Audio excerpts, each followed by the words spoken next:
नमस्कार, मैं हूं आपके साथ मीनाक्षी रजत और आप देख रहे हैं इंडिया बोल रहा है। बात आज मिडिल ईस्ट की, तेहरान की सड़कों पर, क्योंकि गूंजती इंतकाम की गड़गड़ाहट ने अब तेल अवीव के शासकों की भी नींद उड़ा दी है। अयातुल्ला अली खामनेई की अंतिम यात्रा जारी है। जो ये हुजूम है वही का आ रहा है और बिल्कुल ऐसा लग रहा है मानो इजराइल की उल्टी गिनती इसके साथ शुरू हो गई है। बेंजामिन नेतन्याहू इस वक्त खौफ के सबसे गहरे साए में जी रहे हैं। नेतन्याहू को डर सता रहा है और ये डर जायज भी है। उन्हें लग रहा है कि जैसे ये अंतिम यात्रा खत्म होगी, ईरान के आसमान से इजराइल पर मिसाइलों और सुसाइड ड्रोन की वो खौफनाक बरसात शुरू हो जाएगी जिसे संभालना नामुमकिन हो जाएगा। लेकिन इस बार कहानी बिल्कुल बदली हुई नजर आ रही है। इस बार इजराइल के पास वो लोहे का सुरक्षा कवच नहीं है जो उसे हर बार बचा लेता था। हम बात कर रहे हैं अमेरिका की। हमेशा इजराइल की ढाल बनने वाला अमेरिका इस बार खुद पीछे हटता हुआ नजर आ रहा है। इसीलिए नेतन्याहू ट्रंप को मनाने में लगे हैं। अब कैसे वो मनाने में लगे हैं, जरा वो भी जान लीजिए। तो नेतन्याहू और ट्रंप की जल्द आमने सामने मुलाकात होने वाली है, ये बताया जा रहा है। और तनाव की खबरों के बीच में नेतन्याहू ने ट्रंप से फोन पर बातचीत भी कर ली है। नाराज ट्रंप को मनाने के लिए नेतन्याहू एक बार फिर से चापलूसी पर उतर आए हैं। नेतन्याहू ने अमेरिका को वैश्विक स्वतंत्रता का गारंटर बता दिया है और ईरान से एमओयू के बाद अमेरिका इजराइल में दूरी की खबरें भी सामने आई थी। वहीं लेबनान में इजरायली हमलों की वजह से ट्रंप नेतन्याहू से नाराज थे, इसलिए वो उन्हें मनाने का प्रयास कर रहे हैं। अब लेबनान पर इजरायली हमले के बाद ट्रंप के तेवर पूरी तरीके से बदले हैं। नेतन्याहू को समझ में आ गया है कि बिना अमेरिका के वो ईरान के सामने तिनके की तरह बिखर जाएंगे, क्योंकि ईरान से इंतकाम की आग उठने वाली है। कैसे? दरअसल ईरान में अयातुल्ला अली खामनेई की अंतिम यात्रा जारी है और अंतिम यात्रा के बहाने ईरान का शक्ति प्रदर्शन है। ईरान के लोगों ने यूएस इजराइल के खिलाफ जमकर किनारेबाजी की है। अमेरिका इजराइल से इंतकाम की जो मांग है, एक बार वो फिर से उठ रही है। नेतन्याहू को फिर इजराइल पर ईरानी हमले का डर इसीलिए सताने लगा है और अमेरिका के बिना ईरान को हराना इजराइल के लिए नामुमकिन है। अब ईरान के डर से थर थर कांपते हुए नेतन्याहू बहुत जल्द अपनी जान बचाने के लिए अमेरिका भागने वाले हैं। जो नेतन्याहू कल तक दुनिया को गीधड़ भभकी दे रहे थे, वो अब अपने रूठे हुए दोस्त ट्रंप के दरबार में हाजिरी लगाने जा रहे हैं और ट्रंप को मनाने के लिए, उनके सामने गिड़गिड़ाने के लिए नेतन्याहू हर वो हथकंडा अपनाएंगे जिससे उनका सिंहासन, उनकी गद्दी किसी तरीके से सकुशल बच जाए। लेकिन बड़ा सवाल यह है कि क्या डोनाल्ड ट्रंप अपने इस जिद्दी, सहमे हुए दोस्त को माफ कर देंगे? अब इसी पर करेंगे चर्चा की शुरुआत। कौन कौन से मेहमान मेरे साथ जुड़ रहे हैं आपका परिचय करवाती हूँ। मेरे साथ जुड़ रहे हैं कैप्टन श्याम कुमार, रक्षा विशेषज्ञ, मौलाना असलम, ईरान मामलों की जानकार, प्रियंका यादव, इजराइल समर्थक है। सबसे पहले मौलाना असलम, ये जो पूरी दुनिया से लोगों को आमंत्रित करके बुलाया गया है, ये क्या सीधे सीधे शक्ति प्रदर्शन नहीं है जिसके माध्यम से इजराइल को एक बार फिर से आंखें दिखाई जा रही है ईरान की तरफ से?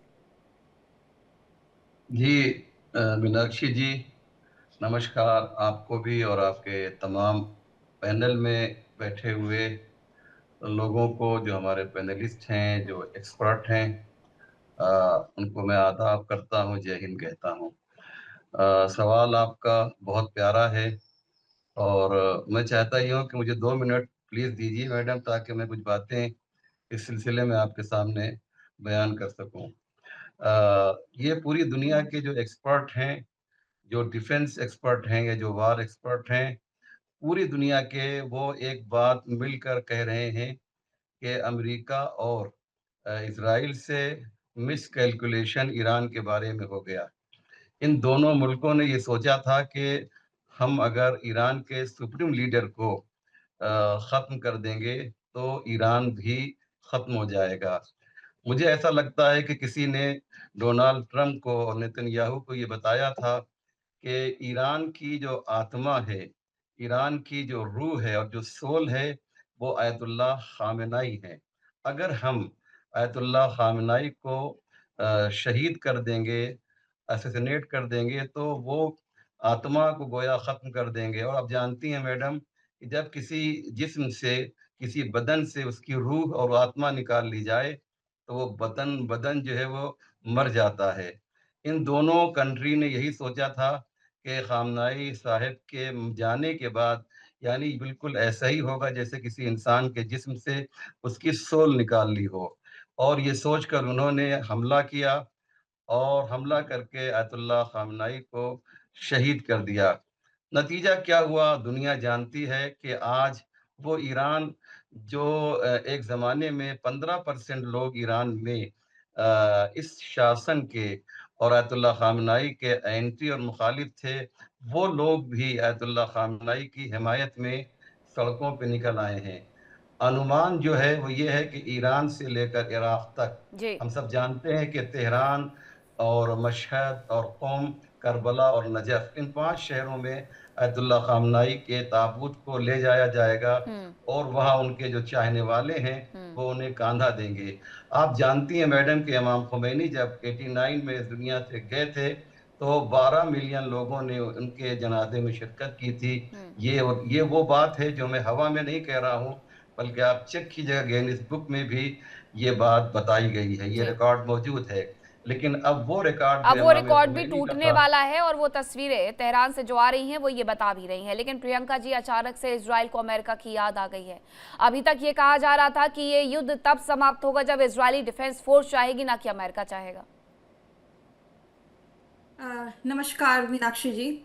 पहले मैं अपने पैनलिस्ट को बता दूं कि जो ये रूह की बात कर रहे हैं, ये रूह 1989 में भी निकाली गई थी और उस टाइम भी ये इस तरीके का एक गिनीज वर्ल्ड रिकॉर्ड बनाने का आपका सिस्टम है। जब भी आपकी रूह निकल जाती है तो तो जब तलक ये आतंकी रूह आती रहेगी, इसको ठिकाने लगाया जाएगा, ये रूह निकलती रहेगी क्योंकि ये इंसानियत के लिए ज़रूरी है। आज भी 50% रेवोल्यूशनरी ईरान के इस एक्सट्रीमिस्ट रिजिम और सिस्टम के खिलाफ खड़े हैं और खड़े रहेंगे। ईरान के अंदर एक पॉलिटिकल मूवमेंट इसलिए बनाई जा रही है ताकि एक विद्रोह की जो भड़काव की जो भावना है वो बरकरार रहे, वो बनी रहे। उसके जो इकोनॉमिक और अंतरल जो ह्यूमंस को जीने के लिए जो रिसोर्सेज और जो जो जो जो जो चाहिए वो नहीं है उनके पास उपलब्ध आज, क्योंकि उनके उनके खुद के इस संकट की वजह से उनकी इकोनॉमी क्रैश हो चुकी है। तो वहां पर ध्यान ना जाए और इनका रूहों पर ध्यान जाए, इसलिए ये एक पॉलिटिकल मूवमेंट बनाया जाए। रही बात यूएस और इजराइल के रिलेशनशिप की, जब जब नेतन्याहू यूएस गए हैं उसके बाद ईरान पे अटैक हुआ है। अभी फिलहाल फीफा वर्ल्ड कप का मसला बीच में अड़ा हुआ है। लेकिन जहां तक हिजबुल्ला, यूएस इजराइल के खिलाफ नहीं है, वो उन्होंने सीधा बोल दिया है हिजबुल्ला के बारे में। और जितनी भी लेबनान के एम्बेसडर्स के साथ उनकी मीटिंग हुई है कि आईडीएफ, और ये 2006 यूएन का रेजोल्यूशन है कि लितानी रिवर का जो एरिया है जहां पर कोई भी हिजबुल्ला की प्रेजेंस नहीं होनी चाहिए। लिबनान की खुद की गवर्नमेंट असक्षम रही उसको रेजोल्यूशन को इंप्लीमेंट करने में, तो ये लेजिटिमेट हक है इजराइल और आईडीएफ का वहां पर रहना, और इसमें उसका समर्थन यूनाइटेड स्टेट्स और ट्रंप देते हैं। ये ठीक है कि ये अभी इस तरीके का, ये वही ट्रंप है जो सुबह शाम पीस पीस करके हॉर्मोज के बारे में खुल गया बंद हो गया, खुल गया बंद हो गया करके स्टॉक मार्केट को ऊपर नीचे करके बचा रहे थे। ये वही ट्रंप है जो आज ये जो आपको यूएस और इजराइल की जो फ्रिक्शन नजर आ रही है, एक्चुअल में फ्रिक्शन हो नहीं सकती है। दोनों एक दूसरे के लिए बहुत इंपॉर्टेंट है, दोनों स्ट्रेटेजिकली मूव कर रहे हैं और हर टेक्निक यूज कर रहे हैं, पॉलिटिकल टेक्निक। तो यूएस का ये चीज क्लियर है कि हिजबुल्लाह को डिसआर्म होना चाहिए। हालांकि रेजोल्यूशन जो 14 रेजोल्यूशन पॉइंट है उसमें पहला पॉइंट ये था कि हर जगह सीज फायर होगा, लेकिन फिर भी यूएस इजराइल को कह रहा है कि आईडीएफ बिना सुनिश्चित किए कि हिजबुल्लाह डिसमेंटल नहीं होता है वहां से नहीं निकलेगा। तो ये चीज आप ध्यान में रखिए कि और दूसरी बात, इन्होंने ऐसा टाइम चूज किया जब यूएस की 250 वर्ष गांठ है, तब इन्होंने ये मॉर्निंग का ये टाइम नहीं, लेकिन प्रियंका जी वहां से भी तो एक बयान आया है ना डोनाल्ड ट्रंप का कहना है कि देखिए हम इतने उदार हैं, हमने उन्हें ये करने के लिए पूरा 1 हफ्ता दिया है, तो ये तो वो भी कह रहे हैं कि हमें पता था, उन्हें तारीख पता थी। ये अपनी उदारता की तस्वीरें अलग पेश कर रहे हैं। अब मैं आपसे असलम जी इस पर जवाब जरूर लूंगी, लेकिन कैप्टन श्याम कुमार को भी इंक्लूड कर लेती हूँ। कैप्टन कुमार, ये जो तस्वीरें आ रही हैं, ये तस्वीरें इतर, लेकिन दूसरी तरफ अमेरिका और इजराइल के बीच में जो अलग होने की खबरें थी, मोसाद और सीआईए एक दूसरे के विरोध में काम करने शुरू कर गए थे। मोसाद ने अमेरिका के लिए सूचनाएं, अमेरिका से सूचनाएं इजराइल के लिए इकट्ठा करना शुरू कर दिया था, और अब ये खबरें आती हैं कि नेतन्याहू जाएंगे, डोनाल्ड ट्रंप को मनाएंगे। यानी कितनी नाराजगी बढ़ गई है कि आमने सामने गए बिना वो नाराजगी खत्म नहीं होने वाली। धन्यवाद मीनाक्षी, जय हिंद, चलो वरुणा। सबसे पहले तो मैं ये कहना चाहूंगा कि ईरान में आंसू है, आक्रोश है, शहादत का जनाजा है और एक प्रतिरोध की जो एक भावना है, दोनों समर्पित है। विश्व उसको देख रहा है, पहले भी देखता रहा, अभी भी देख रहा है। तो हाँ, शोकाकुल है ईरान। रिलीजियस लीडर थे, डेमोक्रेटिकली इलेक्टेड गवर्नमेंट के लीडर नहीं थे वो, तो उसी सम्मान से उनको एक रिलीजियस कॉन्सेप्ट से उनको दुआएं और उनके लिए सुपुर्दे खाक के लिए लोग जा रहे हैं। मान के चले मुनीर गए हों, शहबाज शरीफ गए हों, लेकिन बाकी देश के नेता अपने प्रोटोकॉल को निभाते हुए, बहुत सारे संत महात्मा, बहुत सारे शिया सुन्नी के लोग गए हैं वहां, पर बाकी प्रोटोकॉल के हिसाब से, चाहे वो रूस, चाइना या कोई भी कंट्री हो बड़ा जो उनके समर्थक हैं, अपने प्रोटोकॉल के हिसाब से वो दूर से अपने नेताओं को भेज के अपनी सहानुभूति दे रहे हैं। इसे हमें समझना चाहिए कि ईरान की स्थिति जो है एक्चुअली रियलिस्टिकली ये जो सादत है, इसमें प्रोटोकॉल क्या है, नंबर 1।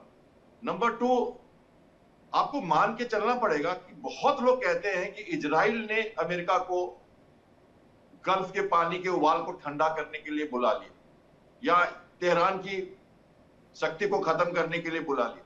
मैं ऐसा नहीं मानता हूं। मैं आपको कहना चाहता हूं फिर से कि ये अमेरिका की जरूरत है। ईरान से लड़ने अमेरिका आया, इजराइल अननेसेसरली HHS के कॉम्बिनेशन से बाहर निकल के सडनली ईरान पे नहीं आता। अमेरिका को अपनी कुछ और पुरानी चीजें हैं, उनको खत्म करना है। गल्फ के पानी को उबाल को ठंडा करना है और थोड़ा मीठा करना है। बहुत खारा हो चुका था, बहुत सारी कहानियां हैं गल्फ के रीजन की, तो इसलिए आया है। तो नेतन्याहू का अमेरिका जाना, नहीं आ जाना, आना जाना, और ये डबल गेम, ये गुड रोल सिंड्रोम जो आपको कह रहे हैं, हॉर्मुज के पानी का पानी जो कह रहे हैं कि जो शेयर मार्केट को ऊपर नीचे करना, और अब तो कॉस्ट ऐसे ले आना कि लगे कि पहले से भी कम कॉस्ट हो गया और फिर से देखिए क्या होगा। तो ये लड़ाई किसी कारण से शुरू हुई है। इसमें हॉर्मुज तो पहले से ही था। क्या हम सब नहीं जानते कि 30 साल पहले यहाँ पे एक वॉर, हॉर्मुज की लड़ाई बहुत जबरदस्त हो चुकी है, टैंकर वॉर हो चुका है, माइंस लग चुके हैं। तो क्या अमेरिका यहाँ बिना समझे आ गया वहां पे? लोग कहते हैं ट्रंप हार गए, उनका एक भी वॉरशिप अंदर नहीं आ पाया, ये हो गया, वो हो गया।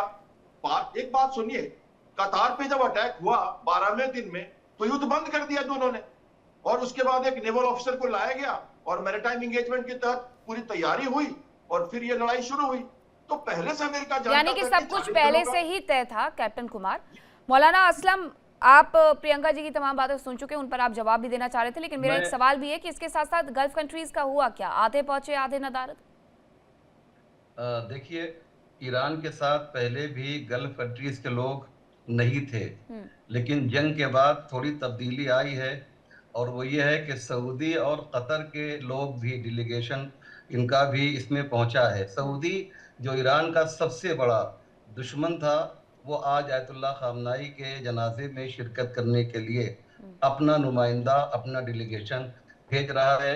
ये एक बहुत बड़ी ईरान की कामयाबी है, और ये इस बात की तरफ इशारा करता है कि सऊदी अरब ने ये समझ लिया है कि उसको बचाने के लिए ना अमेरिका में इतनी ताकत है, ना इजराइल में, जो अपने बेसेस नहीं बचा पा रहा है। आप जाकर देख लीजिए, अगर आप कभी जाइएगा सऊदी अरब और या बहरीन या कतर, तो वो जो अमेरिका के बेसेस थे उनको किस तरीके से तबाह किया है। अभी इसी हफ्ते जो है बहरीन में जो ईरान ने अटैक किया था, उनके कई एरोप्लेन जो फाइटर प्लेन थे उस पर हमला किया, और जो ज़मीन पे मौजूद थे ईरान ने उन्हें तबाह किया।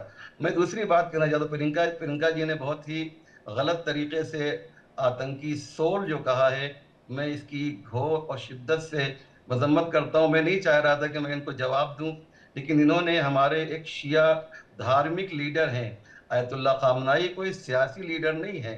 जैसे ईसाइयों के लिए पोप फ्रांसिस हैं, वैसे हम शियों के लिए आयतुल्लाह खामनाई हैं। आप किसी भी धार्मिक लीडर को, आपका क्या नजरिया है, मैं आपके चाहने वालों को के लिए इस तरह के अल्फाज इस्तेमाल नहीं कर सकता हूं। मैं कह सकता हूं कि नेतन्याहू एक आतंकी है जिसने हजारों बच्चों को मारा। मैं कह सकता हूं कि डोनाल्ड ट्रंप एक आतंकी है जिसने मीनाक के 168 बच्चों को मारा है। मौलाना साहब, मैं पहली इन बात ये इन है, सबको आप मैं नेतन्याहू आतंकी के कह लिए ये सकता शब्द हूं, हमेशा लेकिन से मैं प्रयोग आपकी करते आए लैंग्वेज हैं। मुझे और नहीं मेरे सिखाया लिए गया है। कोई धर्म लीडर किसी भी धर्म का इंसानियत से ऊपर मायने नहीं रखता। आप धर्म लीडर इंसानियत है, सिखाएंगी, खुद आप खुद आप आप खुद सिखाएंगे भगवान नहीं इंसानियत है, वो मैडम। खुद खुदा आप नहीं है। सिखाएंगे उनके इंसानियत अंदर हमारे लीडर को। वो गलत हो आपकी सकते हैं। हैसियत क्या है? एक इंसान है, वो गलत आपकी कर हिम्मत सकते कैसे हैं। है कि अगर जुमला ऐसा कहने नहीं के होता लिए? तो Who वो are जो you? 50% जो रेवोल्यूशनरी है वो क्यों खड़े होते? ऐसा नहीं होता तो फिर आप ये क्यों 50 जेनोसाइड नहीं करते है, वहां ये पर लोगों का? 100% ईरान में इस वक्त जाकर देखिए, पूरा ईरान खामनाई में हो चुका है।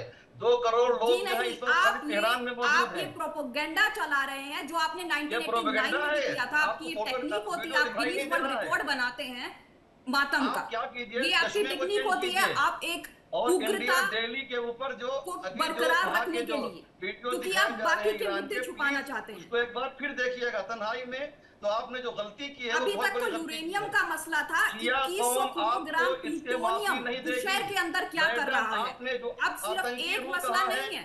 शिया आइए कौम ये की आपको बैठक तो माफी नहीं देगी। छोड़िए, आप रूस में आपने बैठकर जो है नहीं यूरेनियम प्रियंका के जी, वो साथ सीधे ये कह रहे हैं कि आपने उनके धार्मिक भावनाओं को ठेस पहुंचाई है। आपने उनके जो धार्मिक नेता हैं उनको देखिए, सीधे मैंने सीधे उनके आतंकवादी धर्म के बोला बारे में है। कुछ ये नहीं तो अमेरिका ने भी नहीं खैर बोला। शर्म आना चाहिए आपको, शर्म आना चाहिए जी आपको। प्रियंका जी। जी, मैंने इनके धर्म के बारे में कुछ नहीं बोला है। सिर्फ नहीं, मैंने हमारा एक सबसे व्यक्ति बड़ा विशेष के धार्मिक बारे लीडर में है जो वो। मेरी सोच है उसके बारे में मैंने बताया है। अगर ऐसा नहीं होता तो क्यों उनको कोई असैसिनेशन हक नहीं किया पहुंचता है गया? आपको बताइए, कहने क्यों का। उनको टारगेट किया गया? आप पर हम लोग केस कर सकते हैं, याद रख लीजिएगा। आप रूस में बैठी हुई हैं, आपको आपने जो आतंकी कहा है, आप पर केस भी किया जा सकता है। आपने, आपकी हिम्मत कैसे हुई आपकी? और जब आपने आप लोग हमारा मुझे लेबर को धमकी आतंकी देते कहा है। हैं सर तन से जुदा आतंकी वो करने नहीं की है और जिसने मारने की, तो मैं एक केस नहीं कर सकती हूँ। बच्चों को मारा है, वो आतंकी नहीं है मैडम। जिसने 168 आप नेतन्याहू को बोल रहे हैं ना आतंकी, तो नहीं है। मैंने भी आपके लीडर को आतंकी बोला है। मैंने आपके धर्म को आतंकी नहीं बोला है। मैंने आपकी लीडर भावना को बोलना और आतंकी धर्म नहीं को बोला बोलना एक है। ही बात है मैडम। धर्म को बोलना और दोनों एक ही बात है। तो ये तो ऑलरेडी कंफ्यूजिंग आपने है ना। गलत आप किया एक है। व्यक्ति, इतने अच्छे एक चैनल इंसान को पर, धर्म इतने के बराबर न्यूट्रल कैसे रख चैनल पर सकते आप जो है हैं? ये इस चीज तरह हम की नहीं बात कर समझते रही हैं। आई एम हैं, वेरी ये साइंटिफिक पर्सन। काबिले सॉरी अगर बर्दाश्त आपको नहीं गलत है लगा मैडम हो। हमको। 100 से ज्यादा कंट्री का डेलीगेशन सॉरी, वहां पर मैं पहुंचा माफी हुआ है। मांगती हूँ देखिए अगर 100 आपको से गलत ज्यादा। लगा हो। भारत में भी अपना delegation ठीक है, भेजा। उन्होंने माफी मांग ली मौलाना असलम। आपका सेंटिमेंट मौलाना असलम उन्होंने माफी मांग ली है। अगर आपके सेंटिमेंट हर्ट हुए हैं, उन्होंने माफी मांग ली है। लेकिन कैप्टन श्याम कुमार, ये 100 से ज्यादा कंट्री के डेलीगेशन का वहां पर पहुंचना, हजारों लाखों करोड़ों की तादाद में लोगों का वहां पहुंचना, ईरान से लेकर के इराक तक इस जुलूस का निकलना, क्या सीधे सीधे इजराइल को आंख दिखाना है? देखिए, ये बात तो निश्चित है, जैसा मैंने पहले सेगमेंट में कहा कि अब ये जो बॉर्डर है, सीमाओं की जो लड़ाई है, उससे ज्यादा ये अब इस दिशा में जा रही है बात, या दिखाना भी चाहता है ईरान कि ये विचारों की लड़ाई। क्योंकि हम रिजीम चेंज की बात करके अमेरिका वहां एक टारगेट लेके गया था, और उस रिजीम चेंज में अब वो शिरकत कुछ और दिख रही है, जोश कुछ और दिख रहा है, आगाज कुछ और दिख रहा है। तो विचारों की लड़ाई तो निश्चित है। और सिया संप्रदाय एक बड़ा संप्रदाय है। और भारत की बात करें तो हमारा बेहतरीन दोस्त रहा ईरान, हमारा पड़ोसी था कल, अब बीच में पाकिस्तान आ गया है। तो हमारे यहां से भी जो लोग गए हैं रिप्रेजेंटेटिव में, वो बड़े चुन कर गए हैं लोग, उसी भावनाओं का ख्याल करके गए हैं। इजराइल हमारा दोस्त है, अमेरिका से हमारे ट्रेड एंड कॉमर्स के रिलेशंस है। राजनीति में कोई किसी का परमानेंट दोस्त दुश्मन नहीं होता। भारत ने अपने मेजर्ड पैगाम, अपना रिश्ता निभाया है।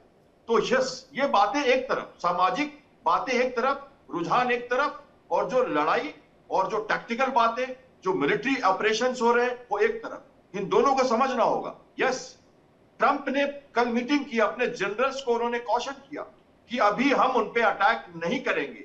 इजराइल का तो कहना है कि हम अभी भी करेंगे, हम कुछ भी कर सकते हैं, और उसके लिए तैयारी की है ईरान ने, हम जानते हैं।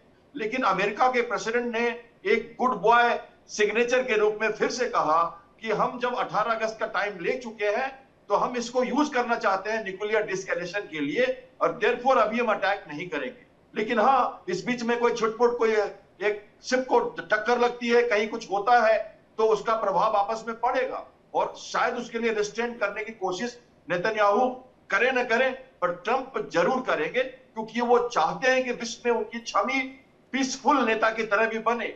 ये वो लगातार कर रहे हैं।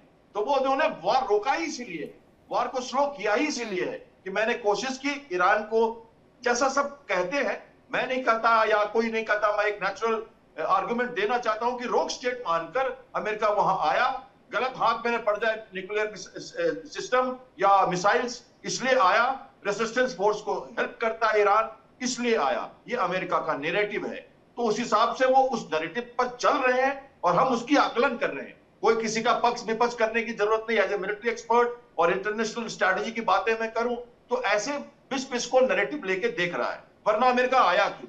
अगर आ गया है तो उसके एम्स पूरे हो रहे हैं कि नहीं, ये तो समझना पड़ेगा। ईरान जानता है, तो 14 सूत्री कार्यक्रम में कई इफ एंड बट, केक का एक पूरा परत है, ऊपर से खाना है उनको। पहले सीज फायर होगा, फिर आप आर्म्स उनको उनके सैंक्शंस हटाओगे, फिर उनको पैसे दोगे, उसके बाद न्यूक्लियर हार्मोन्स खुलेगा, फिर न्यूक्लियर की बातें होंगी। तो ऊपर से केक खाना है ना, और कुछ ऊपर से अगर केक खा ही नहीं पा रहे हो आप, तो नीचे बात कभी जाएगी नहीं, हार्मोन्स का पानी वही का वही रह जाएगा। नहीं, तो लेकिन ये बात समझिए। बिल्कुल, ये लड़ाई तो एक तरफ चली रही है, लेकिन ये अचानक से जाना अमेरिका की तरफ, क्या ये नहीं दिखाता है कि अमेरिका और इजराइल के रिश्तों में कहीं तो कड़वाहट आई है प्रियंका? जी, कड़वाहट नहीं, ये एक इम्पॉर्टेंट, जब पिछली बार उन्होंने अटैक किया था तो इन्होंने क्या किया, इन्होंने लेबनान के थ्रू वो ड्रोन्स को डाल करके आयरन डोम को कंफ्यूज किया था, और कंफ्यूज करने की वजह से ईरान सक्सेसफुल रहा कुछ मिसाइल्स उसी के बीच में डाल करके वहां पर विध्वंस मचाने में। तो ये इंपॉर्टेंट था कि उससे पहले ईरान के जो मसले पे जो वॉर है वो साइलेंस हो, और बल्कि हिजबुल्लाह को पहले टैकल किया जाए। उसमें इजराइल और यूएस अभी तक भी पूरे समर्थित तरीके से उस पे अड़े हुए हैं। उन्होंने ये बोला, एक तरफ तो वो ये भी बोल रहे हैं कि आपको कंप्लीट सीज फायर रखना होगा, दूसरी तरफ उन्होंने ये भी बयान दिया है कि आईडीएफ बिना उसको लिबनीज फोर्स के रिप्लेस करे, बिना हिजबुल्लाह को डिसआर्म और डिसमेंटल किए वहां से नहीं निकलेगी। तो आपसे ये पहली एक स्टेटमेंट दूसरी स्टेटमेंट को न्यूट्रलाइज करती है। इसका मतलब आप ये नहीं कह सकते कि दोनों जो है इस पूरे मसले को लेकर के डिफरेंट वेज में फट गए हैं। द इम्पॉर्टेंट पॉइंट इज कि वो अभी हिजबुल्लाह को टैकल करेंगे, जिसमें उन्होंने बहुत अच्छे से टैकल किया भी है। लितानी रिवर पे पूरे के पूरे गांव जो हिजबुल्लाह के बसे हुए थे उनको डिस्प्लेस किया है, 1.1 मिलियन पूरे सपोर्टर्स को वहां से रिप्लेस किया है। ये बहुत इंपॉर्टेंट लेकिन जैसा आप ही ने बताया था कि पहली तरफ जो 14 सूत्रीय कार्यक्रम था एमओयू का, उसमें पहला पॉइंट यही था कि हर मोर्चे पर युद्ध रुकेगा, जो कि लेबनान में नहीं रुका, और उसकी वजह से भी कहीं ना कहीं ये माना जा रहा था कि ईरान के साथ अमेरिका की शांति वार्ता इजराइल नहीं पूरी होने देना चाहता है। बहुत धन्यवाद आप सभी का मेरे साथ जुड़ने के लिए, चर्चा का हिस्सा बनने के लिए। फिलहाल वक्त इतने की इजाजत देता है, रुक रही हूँ छोटे से ब्रेक के लिए। कहीं मत जाइएगा, खबरों का सिलसिला लगातार जारी है। देखिए इंडिया डेली 24/7 अब आपकी स्मार्ट टीवी पर। इंडिया डेली मौजूद है सभी डिजिटल प्लेटफॉर्म पर लाइव और लगातार। इंडिया डेली 24/7 हर दिन राष्ट्र को समर्पित।